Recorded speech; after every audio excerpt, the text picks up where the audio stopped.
Hi friends, ఈరోజు నేను చూపించబోయే రెసిపీ బాంబే రవ్వతో ఇన్స్టెంట్ రవ్వ ఇడ్లీ మిక్స్ ఎలా తయారు చేసుకోవాలని చూపిస్తాను. అలాగే ఈ రవ్వ మిశ్రమంతో ఉప్మా కూడా చేసుకోవచ్చు.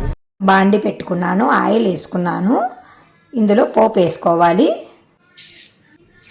1 కిలో వేయించి పెట్టుకుంటానండి. ఎందుకంటే ఎప్పుడు కావాలి అంటే అప్పుడు చేసుకోవడానికి మనకు వీలు ఉంటుందని కిలో వేయించుకుంటాను నేను. ఆవాలు, జీలకర్ర, వాము, నేను ప్రతి దాంట్లో వాము ఎక్కువగా వాడతానండి. మినప్పప్పు, పచ్చిశనగపప్పు, ఇవి ఇలా వేగాక జీడిపప్పును కూడా వేసుకుంటున్నాను. చిన్నప్పుడైతే మా పిల్లలు జీడిపప్పు ఇడ్లీ అనేవాళ్ళు. ఈ సుజీ రవ్వను వేయించుకునేటప్పుడు ఏమ్మా రేపు జీడిపప్పు ఇడ్లీ చేస్తావా అనేవాడు మా చిన్నోడు.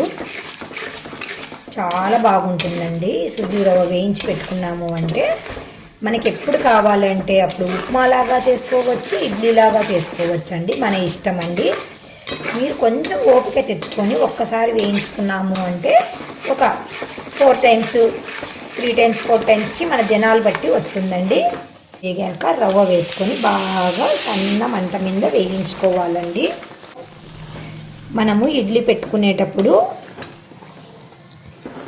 సన్నగా తరిగిన అల్లం ముక్కలు, సన్నగా తరిగిన పచ్చిమిర్చి, కొత్తిమీర అన్నీ వేసుకొని పిండిలో కలుపుకొని ఇడ్లీ పెట్టుకోవాలండి.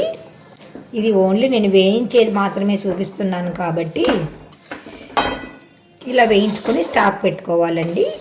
ఇది దాదాపు నీకు 6 నెలల వరకైనా కూడా నీకు నిల్వ ఉంటుందండి. బాగా వేయించుతాం కాబట్టి స్టాక్ ఉంటుందండి.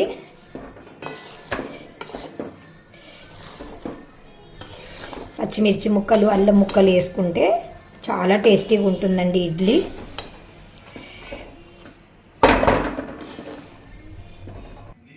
మనము సాల్ట్, పెరుగుతో కలిపి ఒక 15 నిమిషాలు అలాగే పెట్టుకొని ఇడ్లీ పెట్టుకోవాలండి. ఈ రవ్వ